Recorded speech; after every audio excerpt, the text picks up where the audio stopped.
My divorce? Oh, what are the odds of you guys actually breaking up? You know what's worse than all the guys that died that day? The rest of you walking around like everything's fine. Yeah, but you said the building was clear. Oh, wait! You better pray you don't get assigned to my firehouse. Rescue Me, new drama exclusive to Sky One, premieres January.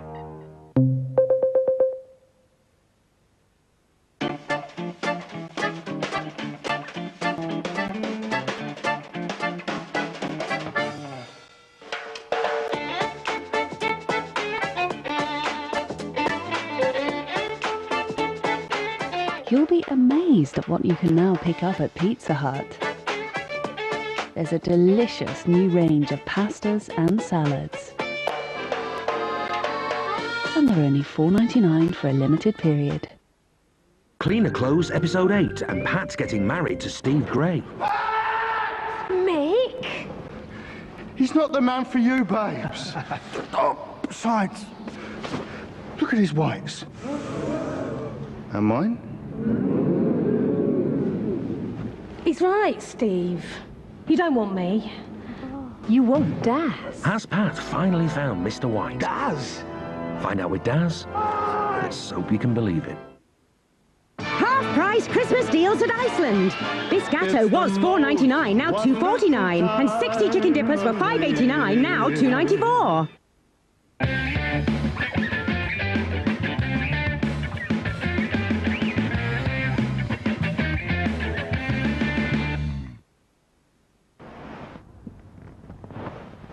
Louise Harmon has spent 3 days in shark-infested water.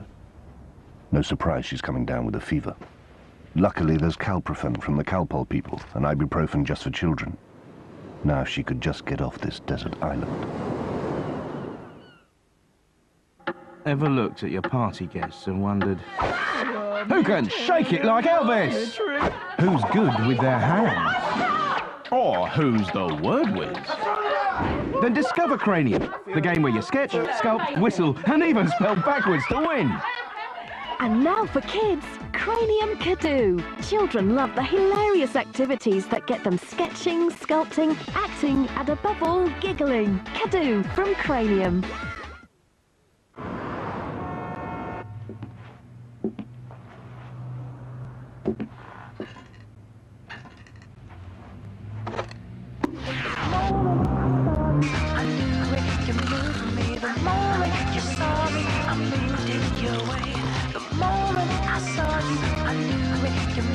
With Pringles, every party starts with a pop. And now with Pringles Dippers and Dips too. Available at Spar. You can tell a lot about a man by his style, his wristwatch, shoes, the company he keeps, the way he does business. The Samsung D500. Bluetooth technology, 60-minute video recording, 1.3 megapixel camera with flash. Samsung D500, the style of business.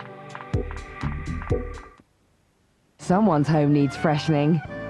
Airwick 2-in-1 does more than just mask bad odors. First, it removes the odor. Then it releases a fresh fragrance all around your home. Double action Airwick 2-in-1.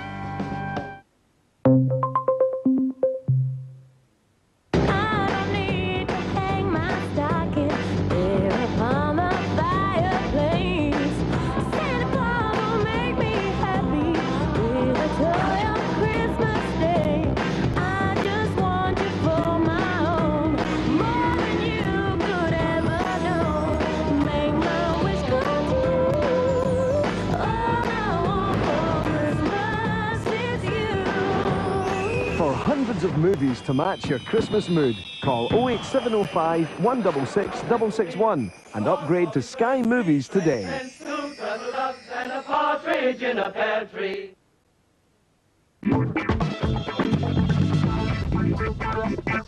Okay, we are just seconds away from the 10 greatest TV cars of all time. But before we begin that countdown, let's have a little recap.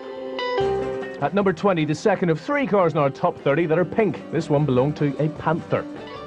At 19, an eye-catching Volvo driven by an eyebrow-raising hero, the Saint. 18, it had everything including the kitchen sink with the Beverly Hillbillies. At 17, nobody understood it then, and they still don't. It's the Prisoner's Lotus 7. At 16, more fast forwards and flares in the Professionals. Gorgeous birds, crap cars with Charlie's Angels at number 15. Not ideal for chasing villains. At 14, it's Bergerac's Red Triumph Roadster. In at 13, it's the Rolls-Royce of puppet cars. Yes, Milady. Number 12, it could have been a Lancia for the opera-loving Morse, but he got a Mark II Jag instead. And at 11, Curtis and Moore, very persuasive in their Ferrari and Aston Martin. One car that I think has translated to American audiences that has become instantly recognizable would be Mr. Bean's Mini here. Usually when British television comes over to the US, somebody reimagines it or reinterprets it. Like Sanford and Son here was based on a British television called Steptoe and Son, I believe. And yeah, there's a really cool pickup truck in that TV series. We're all stealing from your TV shows, which are much better than ours. You said it. The original Bean car is now another part of Peter Nelson's collection. This little car here has travelled all over to Latvia, Russia, all up and down because it's popular in those countries. When this car came up for sale, I just had to have it. And I mean, it's a £50 Mini and rusted and pretty awful condition. But you know, I had to pay 100 times that because it was the one and only car that had remained. But it's worth it because it's such a fantastic vehicle. And my first car was the Mini, so I had great affection in Minis, and I had to have it. Okay, so you've got a few thousand burning a hole in your pocket, and you want to buy a TV classic car. How do you know for sure it's not just any old banger painted green? It is very difficult to establish beyond shadow of a doubt the provenance of many modern television cars simply because there are so many used in the production. Mr. Bean's Mini, you know, that's a car that, as and where it is, you know, which is in a museum in the north of England, that's fairly easy to establish because there was indeed only one. Again, much like the Inspector Morse Jaguar, there was only one. Authenticating this particular car was interesting because I wasn't sure that it was the original car. I went through the series frame by frame. So when I found that in the series that you see that number actually on screen, I knew that this was the actual car. And this particular car is the only one that now exists. The other car was crushed by the tank in one episode, and I've got the remains of that I put onto another car, but this is the one and only Mr. Bean's now. At number 10, Mr. Bean is the third highest British entry on your list. So, there must be a stack of American muscle revving up for the finishing line. Next up, the definitive TV cop show from the 1980s. Lord knows the baddies must have seen them coming a mile off. And I'm not entirely sure that designer flip-flops are quite the thing to have on your feet in the middle of a car chase. But still, roll up those sleeves, get out the hairdryer, and stick on that Phil Collins CD. Did you know what? I don't think I was allowed to watch it. The soft soles with no socks, come on man, they were keeping it real. They're hanging out with drug dealers and they don't take drugs. Come on.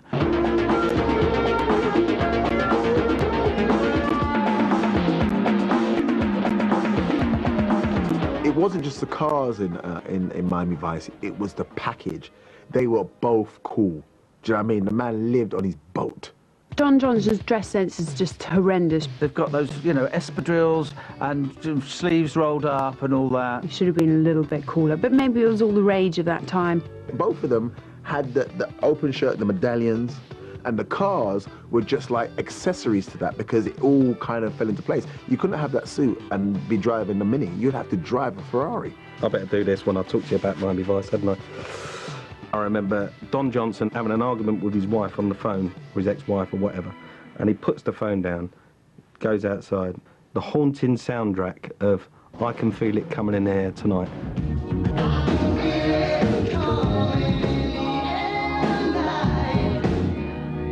And it's the whole song with this car shot, beautiful angles, ragging through the streets of Miami. Absolutely magnificent. I remember the next day going up to every single person I know going, did you watch that last night? Did you watch? And all my friends who see it had the same thoughts as me.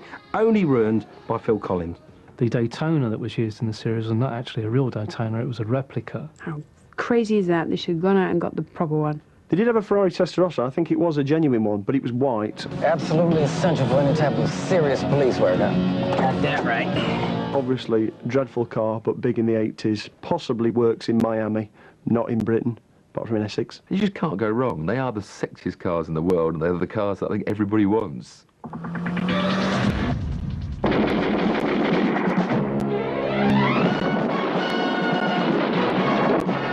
I love the 18 van. Wow, look at that, was cracking. It was a big beast of a van. It was a proper van. It was the A-Team's van. It was special. A pile of junk with a pile of muscle hiding inside it, bursting out. You got a big mouth. I guess the idea of those guys living in that van and hanging out so much in the van was a little bit dubious. Mr. T's van. The rest of them were passengers. Big white van. Was it white? Come on, it's a big black van. He's right, Hannibal. Then every now and again, they'd get separated from the van and then they'd get locked up somewhere in like a shed. There'll be a pencil, a rubber, and a calculator, and they'll make a tank out of that. The music will come on, doom, doom, doom, doom, doom, doom, doom, and the next thing you know, they're wielding and stuff, and before you know it, they've driven out of the wall, right, through the wall with a tank, and you go, how did you make that out of a calculator, a rubber, and a pencil? But Mr. T could find a way. And then they'd have a really big battle. And the car never got hit. Nobody ever died. And then the brilliant thing is that they hit you, your car, they will shoot your car will flip in the air, it will land, totally be demolished, and then 2 seconds later you see the guys go, ugh, and they climb out the car like, you wasn't supposed to survive that. Oh, that was close. Shucks. That's because I'm a stupid baddie. If you're a band, yeah, you might want a van. But if you're a flipping crime-fighting force that operates under the radar of the law and the military police, think of something more exciting than a flipping van. You'll have a group of painter and decorators out going to solve crimes and that. Forget about it. Peppard? No. If it was in Britain, it would have been the other way round. It would have just been a white transit, blokes with stockings on, baseball bats, going in and doing post offices over. In a Ford Transit, wouldn't that be fantastic? It's called You Slag. Hand over the money, you slag. Got it. Much cooler. Steve from Luton loved this show so much that he built his own van. But whatever you do, don't call it a transit. Many people call it Black Ford Transit, but it's not. It's a proper GMC van with all the business, all the bits, the Turbovac alloys, the big 5.7 engine, the gun rack in the back, but don't talk about that, obviously. You ever thought about the fact it's like Doctor Who's TARDIS? It was like Mary Poppins' bag. Just everything came out of that van. Everything. Welding kits, hammers, big pieces of wood, all sorts. And I tell you what, you see these adverts for vans on the TV now where they're talking about how much room there is inside and how much stuff you can fit in. If I wanted to buy a van, I'd go and speak to one of the dealers and I'd go like, yeah, but could I fit as much in the back as the A-Team used to? It was like something that you find now on Pimp My Ride or something like, you know, I've got a basic van and then they'll make it look like Mr. T's truck and you go, oh, thank you very much, I love you. Do you know what I mean? It's a serious van. I'll drive it now. Mr. T will probably take it off, hey, fool, that's my van. Do you know what I mean? I wouldn't run into trouble because he still looks like that now. Just a bit of a stomach, but he can still throw people through the air and they get up and go, oh, my neck, oh. Punching above its weight at number 8, the A-Team van. I love it when a plan comes together. Now, multiple voting was not allowed. Otherwise, this next car would probably have finished near the top. If Vicky Butler Henderson had had her way, it would have. Magnum. Oh, Magnum, Magnum. Magnum, wow.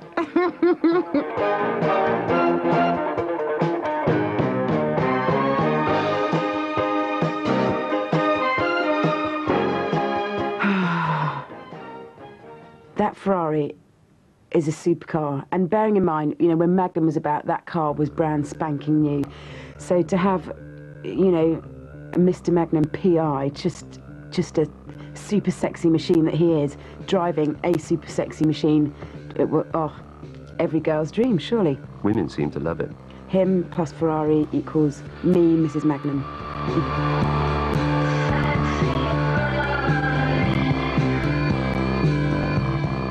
He was always quite caring. I didn't know what I could do to help. Maybe just hold her hand. But rugged.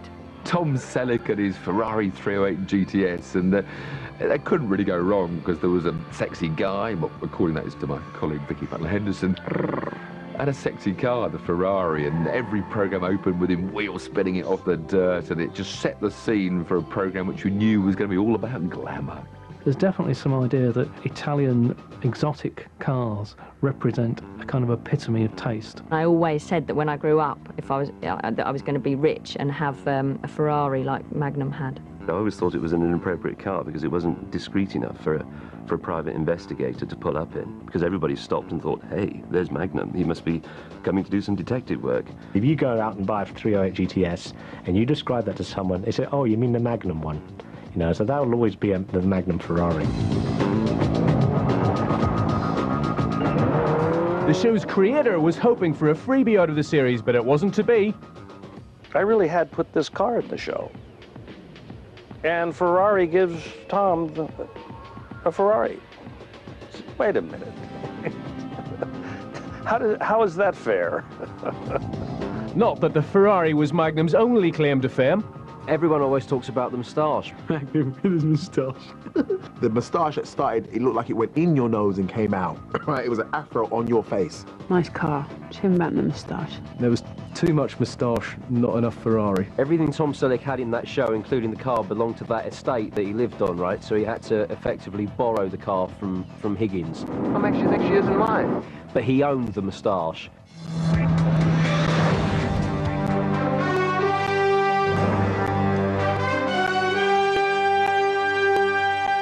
That was a real moment to have a woman in so much control in such a great car. Especially when you have someone like Diana Rigg driving it. They're just like a perfect match. Beautiful woman driving a beautiful car. The Lotus Elan, to me, was the epitome of a 60s sports car, and it's still, to me, one of my favourite cars, personally. I'd rather have seen her in a Lotus Europa, because it's a bit more unusual. Possibly even more rubbish than the Elan. Emma Peel's original Lotus is another in Peter Nelson's collection. The reason why I like this car so much is that when I was a schoolboy in the 60s, I was madly in love with Diana Rigg, weren't we all? And to buy the car that she actually sat in and to sit in her seat was a fantastic experience for me. Diana Rigg liked it very much because the Lotus Elan was low, was fast, was easy and fine. I never even got in one. I couldn't have gotten out. That really was a sexy car. You can't use the word sexy applying it to a motor car. Sexy is female genitalia. I mean, Emma Peel in those kind of leather catsuits, it was obviously a big sexual thing. Many a night as a 10-year-old spent in my bedroom thinking about Emma Peel. Yep. And the car. The little Elan. Whoever thought of connecting the Elan and Emma Peel together to earn their money that week? I don't think there was a better package sports car in the 1960s. For most people, that set the standard. Very quick for its age, well over 100 miles an hour. Just great looking car as well. Fantastic package. I think the first thing to know about Diana Rigg and her relationship to motor cars is before she drove this car, she'd never driven a car in her life before. So she said, well, what do I do? They put her in and she drove whoom, like that away, sort of scattering about 10 unfortunate human beings, right, left and center. She was a woman of great sort of vroom. There was plenty of vroom in Steed's car too. The other car in the series was Steed with his Bentley, and again, Steed was the gent, so what else could he possibly drive but a Bentley? And of course it had to be a vintage Bentley. But the Bentley, as you must know, apart from a Rolls-Royce, more than a Rolls-Royce in my opinion, and the Bentley now is the best car in the whole world. Don't people realise that? A cool guy, an aspirational guy, you wanted to be like him because he knew about stuff and he was cool, but strangely sexless. What Steed was interested in was in solving these ridiculous problems, and he did it with a woman. But in those days, a woman to use her brain and do something, or drive something, or shoot something, was unheard of. And we were the first people to push a woman into the forefront. And I let her do it because I love to share. And how about a quick mention for the new Avengers? Steed was still there, but now joined by Joanna Lumley, and that guy from the coffee adverts with the wobbly hands. So in the new Avengers, you've got Gambit there, overtly sexual, trying it on with Purdy all the time. That was a nice little relationship going on there that was simmering. How do I look? Beautiful. Wonderful. Fantastic. Really? Honestly. I don't know when I've seen you looking so good. Now keep your eyes on the road. Mike Gambit, before he started doing coffee ads, I thought was quite a cool guy. Except, of course, he had a bad perm. Gambit had got his XJS and occasionally a Range Rover. But for me, the other star car of the New Avengers was the TR7. Purdy had a couple of TR7s, partly to show a bit of variety, partly because they always had to have another one standing by because they kept breaking down on the set. So, and at that time, like the mid-70s, that was like a really exotic car because it had pop-up headlights. I mean, it was like so glamorous. The special Jaguar XJC, which Steed drove, has been a great inspiration to us. Even now, we refer back to that car at Jaguar. It's a beautiful, really tough car. In one episode, Steed even got to drive his XJC round a track. It was a very ordinary car, as indeed all Jaguars are, extremely ordinary cars. And I have very little affection for them whatsoever.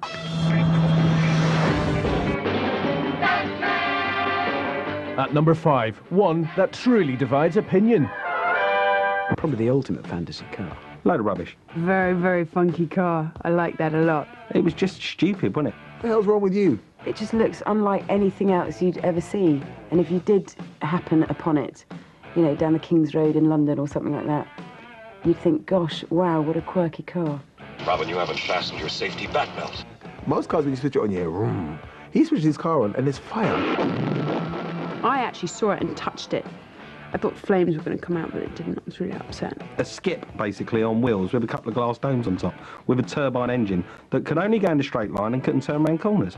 And what was it all about? Whenever Batman was anywhere, he could, you know, be on his Batboat and crash, or he could be on his Batbike and crash, and he'd go, "Don't worry, Robin, the Batmobile." And it was always behind a bush, about 50 foot away from him. I'll take over the steering now by remote control.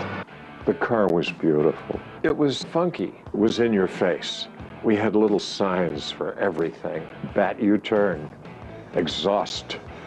And it was probably George Barris's most famous design. I wanted to incorporate the Bat features in with the car. The ears, the eyes, the nose that came in with a chain slicer, the mouth was part of the grille. A fabulous looker, but does it move? Luckily, I had been a stunt car driver and a racing car driver, and I was able to get in it the first time on camera and handle it. The car was wonderful on film. The brakes and the suspension, what can I say, they were an adventure. Remember, motorist safety. Gosh, Batman, when you put it that way... If the flame was coming out of the ass end, it would burn your tights. It wasn't pleasant. We might have been killed. Or worse. Now, let's go. I think every kid I knew wanted to own the Batmobile when they grew up. That's the car they wanted to drive. It won't be long until you're old enough to drive the Batmobile and other vehicles. And certainly it was one of the best dinky toys ever. Yeah, if I had kept my Batmobile with Batboat attached dinky toy, I'd probably go, yeah, be able to sell it for a lot more than my house. My number one car, my all-time favorite car, is the Batmobile, designed by George Barris, featured in the 1966 TV series. It's beautiful to look at. It has all the working gadgets and functions and features, the exhaust, the flame exhaust. It's my all-time, hands-down favorite car. I just absolutely love it. You weren't saying nothing. You couldn't go to school on toy day, right? I don't even know if they do that anymore, but back when I was in school, you had a day, toy day, where you could bring in your toys and just have some fun and play. And there was always the poor kid that came in with nothing and stole your toys, right? I wasn't him. And I came in with my Batman toy, and you know, people come with their Action Man, they go, I got Action, you got the Batman car? I go, yep, back up, one at a time, all right? You pressed a button on it, and it had a little blade that went dink, and it could cut cable. Assuming the cable was at that height, obviously not at any other height. They come in handy when fighting crime. Original Batmobiles don't come up for sale very often, but when they do... We decided that we should take the car for a drive, and got the attention of the Metropolitan Police, who not only stopped the car, charged the driver with some 20 driving offences, including, I believe, impersonating a police vehicle, and then impounded it and took it off to the Metropolitan Police Yard whilst the situation on the car was clarified. But I can think of no funnier sight than a policeman driving the Batmobile down Knightsbridge on a Wednesday afternoon. The Batmobile, a timeless classic or a piece of nonsense? Well, you decided it should be number 5. Get the deck, Robin. I'll get us out of this. At number 4, another car you either love or hate. That's a fantastically ridiculous car. I mean, I had a BMX that looked better than that. And they just so suited the trotters that it was perfection. It's not the quickest machine, and they always got into trouble. And I always thought that if they were ever chased by the police, they wouldn't actually get very far.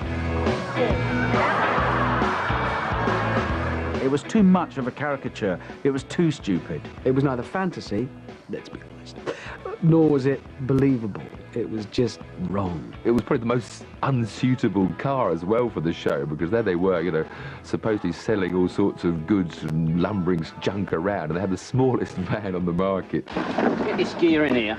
I'll drive that. I'll give it a go. I'll probably tip it over, though. I tried to drive one fast once and rolled it straight on its roof and back on its wheels again before I knew what had happened. Every time you saw it, it brought a smile to your face. Funny, isn't it? I'm laughing, look. My favourite, and it's one that just busts me up every time I see it. And I think the episode was called Danger UXD, which was Unexploded Doll. Del Boy had done this deal on some blow-up dolls, and they tend to inflate at their own accord. And he had 2 of them in the back of the trotter van. I think the 2 dolls, one was called Polythene Pam. and the other one was called Vinyl Vera. And for no reason at all, they inflated themselves in the rear window. A truly successful TV car will spawn hundreds of copies, and that's just what's happened with the Trotter van. You see people selling old Reliance and saying, you too can be like Del Boy. I've never understood why anyone would want to. And if I see another one outside a pub advertising it, it's not clever. Okay, it's not clever to just buy a van and paint Trotter Enterprise. It really isn't, and it's not customizing either. But a strange thing happens when you buy one. Your brain stops working. You insist on a sheepskin jacket even in the height of summer. And as for women... Babe magnet, 2 in the back, 1 in the front. Lovely. Seats fold down. You see now, I think they were great babe magnets for certain type of girls, okay? No disrespect, but we're talking to council estate girls. We're keeping it real. You know what I mean? The ones that say, listen, you don't even need to drive me home to sleep with me, just park up. It's part of my business. I've got a market stall in Romford Market where I sell memorabilia. This car came up for sale. I got it actually cheap. I got it for £1,200, and it's been great fun ever since. I'll do weddings, I'll do birthday parties. With the weddings, people think, how do you get the bride actually in the car? Well, you don't. You actually take the groom and the best man to the church, and you turn up in that, and this, you know, makes the wedding a bit special. And this week, I actually even got a booking for a funeral. A what? He's not actually dead yet. He's got cancer, and he's got a real sense of humour. He said, I want that Trotter's car at my funeral. So when he dies, I will be doing a funeral. But obviously, his only flower's going to go on top. He's not going to actually be inside the car, hopefully. You know, if anybody really wants to know more about Only Fools and Horses, there's an Appreciation Society, and there's a... Yes. Now, these are all copies. So who has the original? Oh, no. This was the first car I bought for the museum. It was £995. I then got a call from the BBC about a month later, and they said, oh my goodness, somebody sold the van. Can we hire it back? And I said, yeah, no problem, £995, which they agreed to. And of course, I got the van for nothing. Oh, shrewd move, Del, yeah. Pushy, lovely jubbly. And I can reveal that Del Boy's cheeky little runaround was actually the highest placed British TV motor on our list. Not bad for something with 3 wheels, eh? Speaking of which, that brings us slamming into the top 3. Any idea what they might be? The tension, it's unbearable. We'll see you in a minute.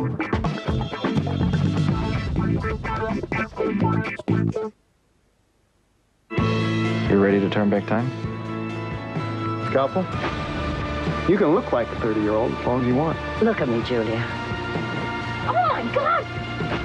Everyone's idea of beauty varies. It's in the eye of the beholder.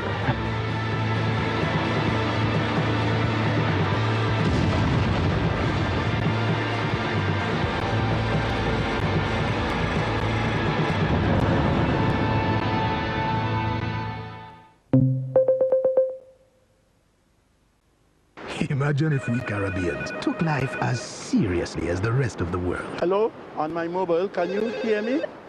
Hello? I'll put you on hold. Maybe you speak a little louder. My phone has 3 hours battery time. That is so yesterday. My own have a phone book. Can you hear me now? I'm busy. Can you call me back? I'm going hands-free. Made with the finest Caribbean rum, Malibu is seriously easygoing. You silly sausage! What are you doing? Can you hear me now?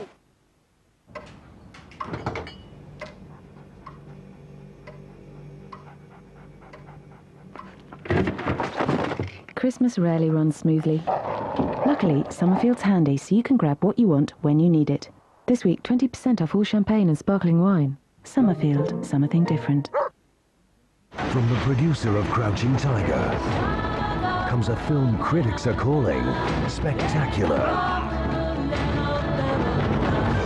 astonishing. House of Flying Daggers. You're going to love this.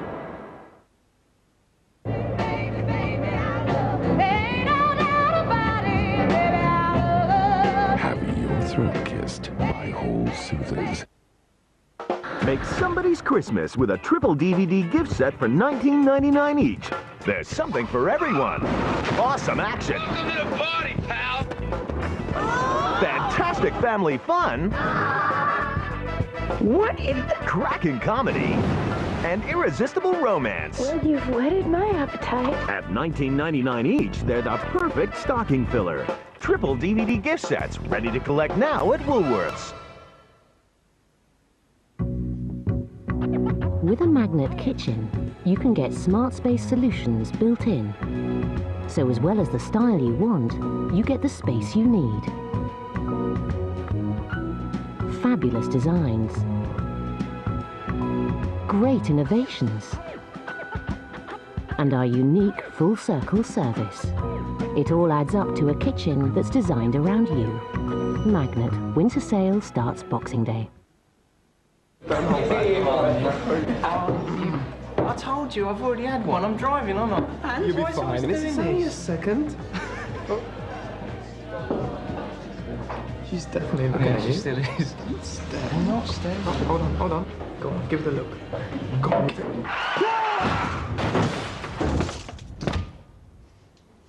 It takes less than you might think to become a drink driver.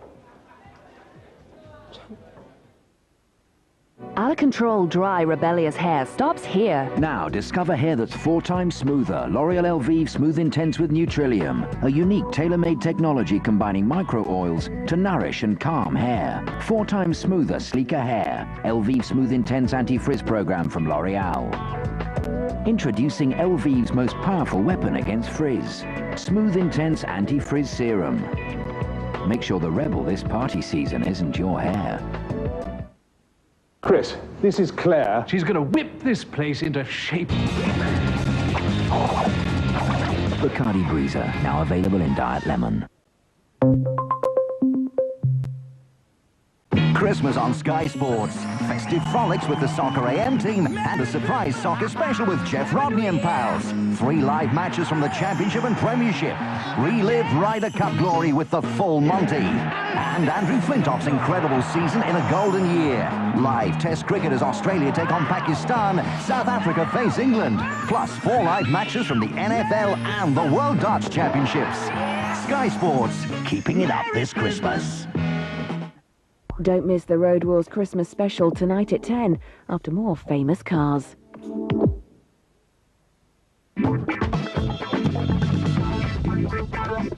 We're just minutes away from revealing TV's greatest car ever. But before we do, let's just pause and reflect on those poor unfortunates that didn't quite make the grade, including one that didn't get a single vote. Whoa! For Christ's sake! What's the matter with you? What did you do that for? I can't over there! The car was up your ass! My ladder Betsy was a funny duck egg blue. When I drove her from the showroom, I felt like $1 million. And from the day, people laugh at ladders, but that car was out in rain, wind, all kinds of weather. We never had no garage, because as you know, a ladder is built for bad weather. Sorry, Maureen, I know you loved it, but no one else seemed to. Oh, shut up! Nor were you moved to vote for one of the best-loved cop shows of the 60s and 70s, possibly because of the dodgy backdrops. I remember watching a documentary about it, and they showed you how they filmed said cars, and they just had loads of these Ford Zephyrs that they'd cut in half, you know, so they could film the guys in the front driving with a screen at the back, a really dodgy screen. See what I mean? And then they had loads of backs of cars, so they could actually sit in front with cameras and film people in the back. Whole scenes would go for about 3 or 4 minutes of two people going, yeah, so anyway, so really, well, should we go there? No, yeah, all right, come on, let's go there. And, you know, they didn't even have any drive-by shots or anything like that. It was just like car door, boom, and then you're off. Buckle up for the top 3. Hey, Starsky. Detective Hutchinson here. That's the sound of the police! Starsky and Hutch. That's the sound of the police! That's the sound of the beast! That's the sound of the police! Starsky and Hutch would be nowhere without that car. They loved their car. It became a third character almost. I love those shots where they have them kind of going over those hills and getting like, you know, air of about 40 foot. I find it funny that so many TV detectives drive these great cars that could be spotted from a helicopter in the air.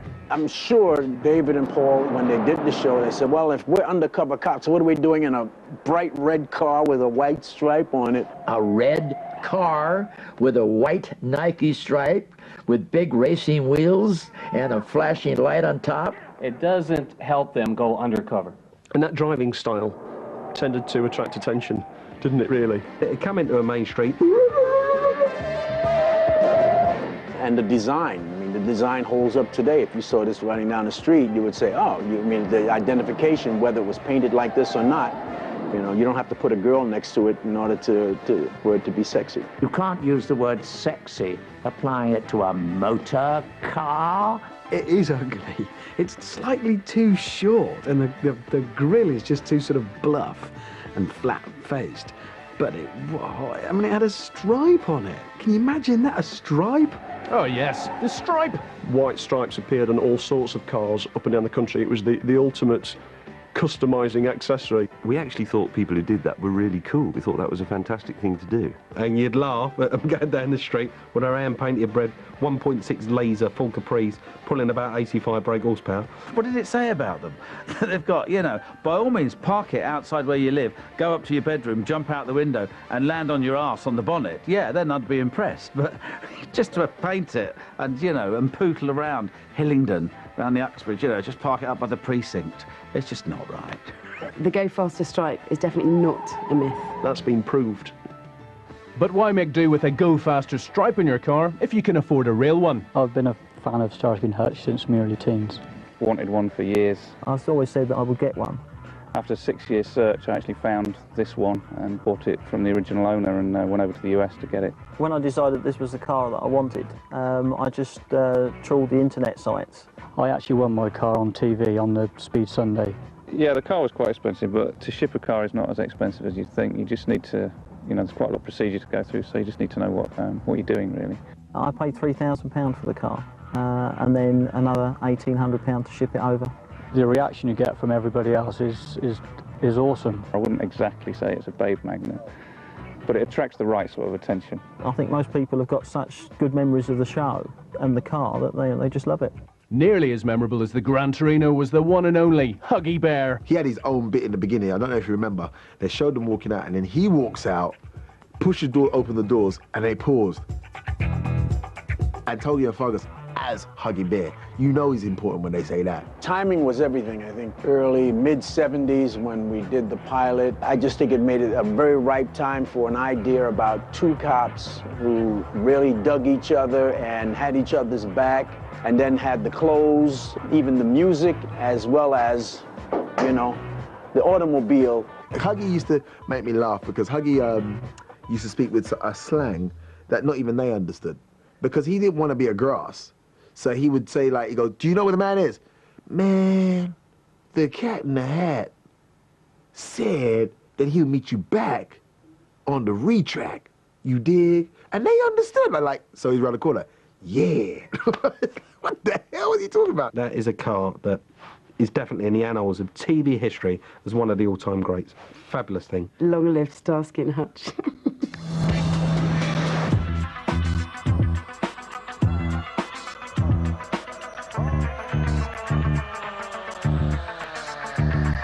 Kit. Wonderful, wonderful Kit. No, not for me at all. I like Kit. It was rubbish. Whoever says Kit is rubbish should come round and see me. I just loved it. I mean, a talking car, that was the stuff of dreams. A car that talks back to me. And he wouldn't get along with the car. It's like, and you're at home saying, get along with the car. Get along with the car. The car's your friend. He'll be good to you. His voice wasn't so cool. I am the voice of Night Industry 2000's microprocessor. It never struck me at the time that Kit sounded a bit camp, but now you come to mention it, yeah, maybe. Oh, Michael. Sir, you are out of line. What voice would I prefer? You wanted someone to go, all right, geezer, outside it's going to be a bit showery today, 20 degrees. By the way, the fastest land mammal is the cheetah. What would you like to hear? Birmingham accent. Someone go, all right? All right. It was just this idea of a car with a genuine soul in Knight Rider. I mean, it helped him solve the mysteries, didn't it? It would talk to him and give him hints and tips and sort of tell him what to do. I kind of like the idea of the artificial intelligence. I am scanning your interrogatives quite satisfactorily. The idea that this car could really think. Clever car. If he went to car school, he probably went to Oxford Car Park or, you know, one of them kind of schools. He was well educated. It was never really a clever car, it was just a bloke and a microphone. Actors aren't crazy about working with machines or animals. Having the start of a show as an inanimate object, and there's a talking car. The thing was, back in those days, when that program came out in this country, it was like, wow, it's a sort of sleek, sporty American car. So that's, you know, it's automatically that's impressive.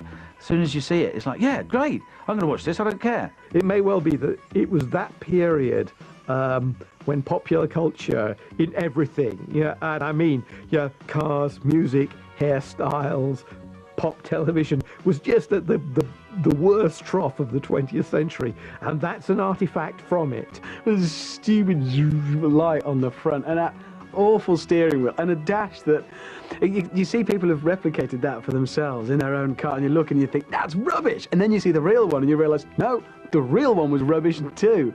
Like Starskey's Gran Torino, there are loads of knockoffs around, and the challenge to make your Trans Am as close as possible to the real kit is huge. I've been into Knight Rider since I was a kid. Knight Rider is every boy's dream.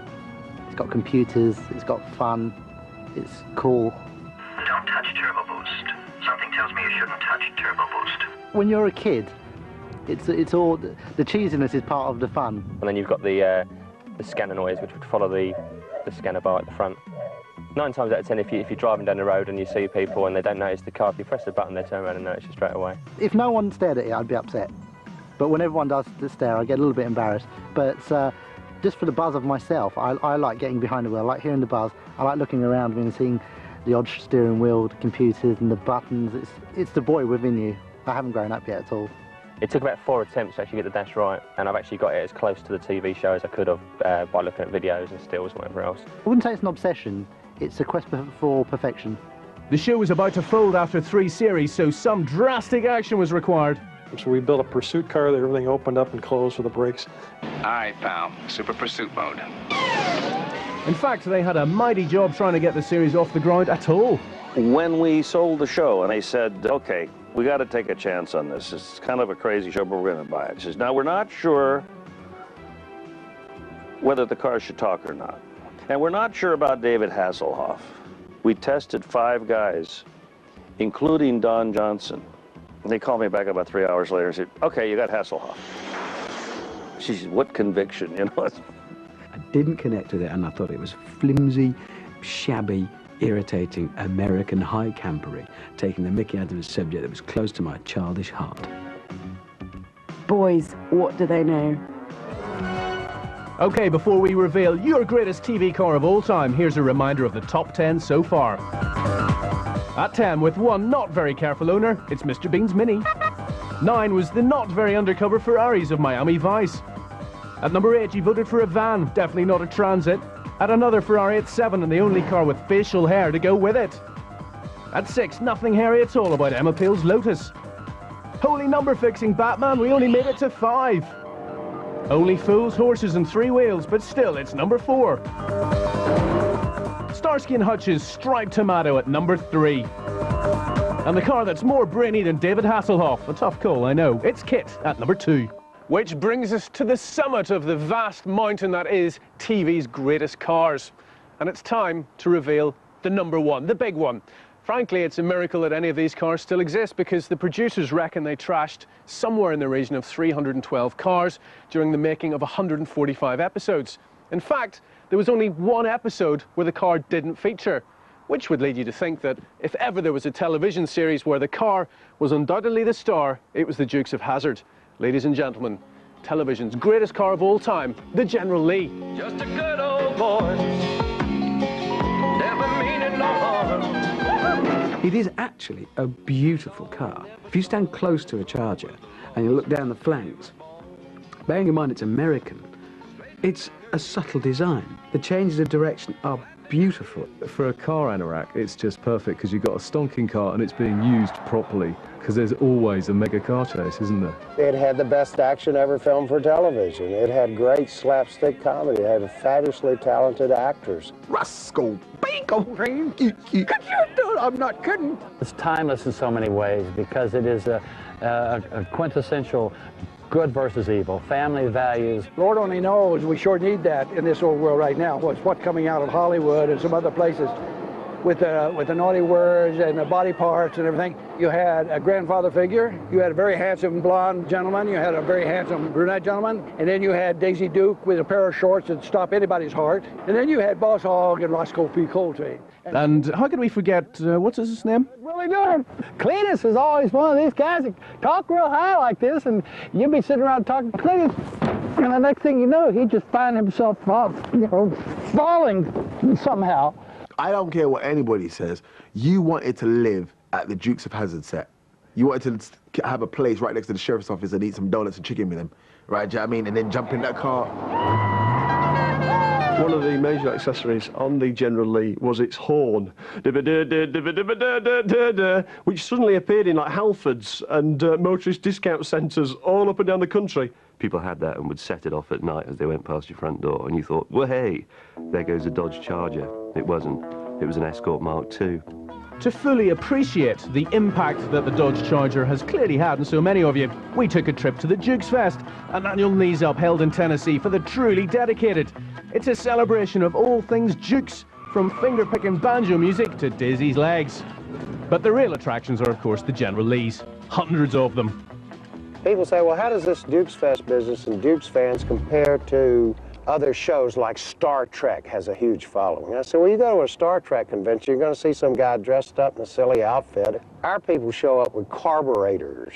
That's the difference, you know. Our car is something that people can really relate to, particularly working people, you know, who get in there and do their own stuff on their cars. Oh, this is amazing. Are you totally amazing? The fact that it has caught on with the younger generations and still perpetuates through the years today is amazing to me. Oh yeah, you're pretty good looking for a girl. Among the many attractions on offer are meet and greets with the stars, though it looks as though Daisy has long since hung up the hot pants. Daisy Duke? That was the first white woman I was ever interested in when I was a kid, right? It was the only one I ever saw. I just remember watching TV, and I just remember Daisy Dukes came out in these shorts and the tied-up shirt, and I was like, wow, I could have been a pro-black Muslim and still fancied her. I was just like, this girl is fine. I wonder how much she insured her legs for. She had $3 million legs. Actually, she had $10 million legs. They were just insured for $3 million. The best looking girl ever wore a pair of shorts. And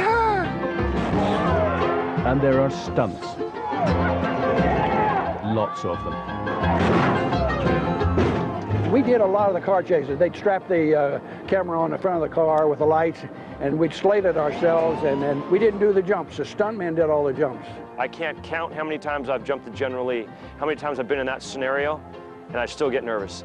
I think I'm just an adrenaline junkie. I feed off that. We had 650 pounds of lead weights in the trunk of the car, because see, on the show, it was important to them to have the car land as flat as we could, which is bad for us, because it's more of an impact. I'd rather land on the nose, because this car doesn't have a full frame, it's a unibody, and it's like crushing a beer can. It's a lot more forgiveness, like a big spring, a big shock absorber. When you land flat, you hit the ground, and we use a jump vest with bungee cord that goes over the roll bar that keeps my butt up off the seat.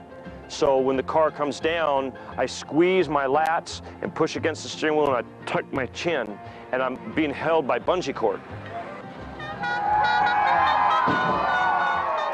That's a pretty cool feeling in the air. It's pretty cool. It's like taking off in an airplane. It's the landing that's not so comfortable. So what was the appeal of the orange gas guzzler? Every time they're driving somewhere, they go down that same dusty road. Are we losing them? Not yet. We'll lose them now. Let's go to the lake. There happens to be a broken down ramp, which the General Lee would jump over this ramp to the height of about 1,000 foot. The guys would go, yeehaw! When he went in there, they always had to do a yeehaw. I think, I don't know, that made the car give it more incentive to make the jump. Like, yeehaw! The car goes, right, I'm gonna make it now. I was worried for a moment, I thought you were gonna do it.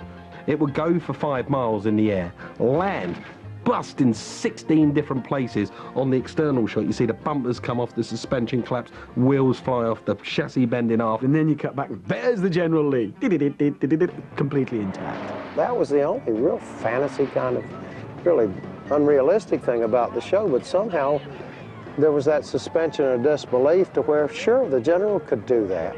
The policemen, they've been in the show for several years now. They know we can't make this jump. We never have. Last episode we didn't make it. Episode before we didn't make it.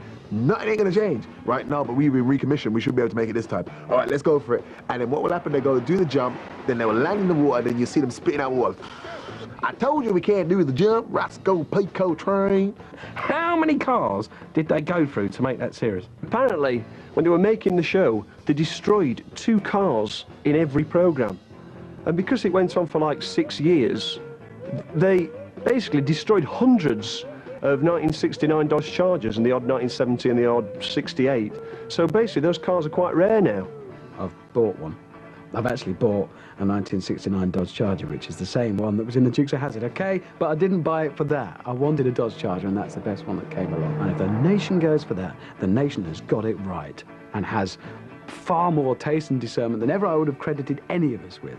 I'd be really touched by that. So there you have it. Your top TV car of all time, the General Lee. But what's it like to drive?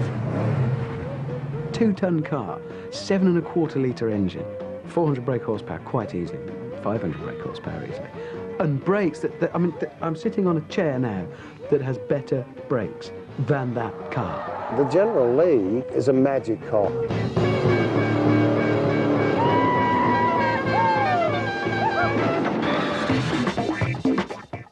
Digital satellite viewers, you can vote for your top 3 of the movie's greatest cars by pressing red.